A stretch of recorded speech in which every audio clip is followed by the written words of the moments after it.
తమిళసై రాజీనామాను ఆమోదించిన రాష్ట్రపతి. తెలంగాణ గవర్నర్గా జార్ఖండ్ గవర్నర్కు అదనపు బాధ్యతలు.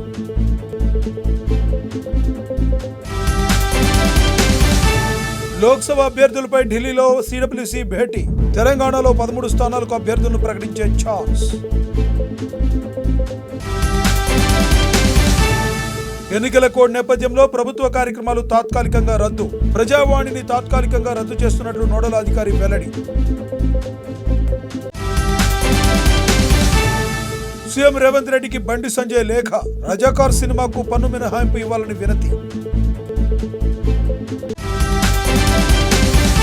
పార్టీ మార్పు వార్తల్లో వాస్తవం లేదన్న శ్రీనివాస్ గౌడ్. కొందరు బీఆర్ఎస్ లో లాభం పొంది ఇతర పార్టీలోకి వెళుతున్నారని మండిపాటు. అకాల వర్షాలతో నష్టపోయిన రైతులను ఆదుకోవాలన్న హరీష్ రావు. రాజకీయాలను పక్కన పెట్టి అన్నదాతకు అండగా నిలవాలని డిమాండ్. సుప్రీంకోర్టులో రిట్ పిటిషన్ వెనక్కి తీసుకున్న ఎమ్మెల్సీ కవిత. ఈడీ సమన్లను సవాల్ చేస్తూ దాఖలైన పిటిషన్ విత్డ్రా.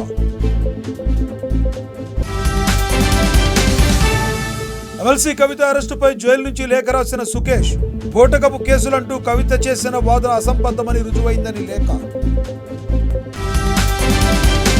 ఎస్ఐబి ఆఫీస్ ఆధారాల ధ్వంసం కేసులో కీలక మలుపు. హార్డ్ డిస్కులను ధ్వంసం చేసినట్లు ఒప్పుకున్న ప్రణీత్ రావు.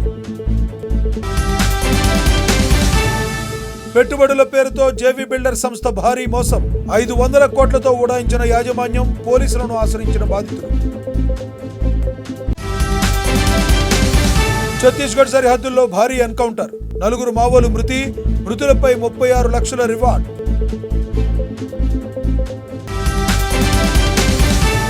నల్గొండలో భారీగా బంగారం పట్టివేత. 5.73 కోట్ల విలువ గల బంగారం స్వాధీనం.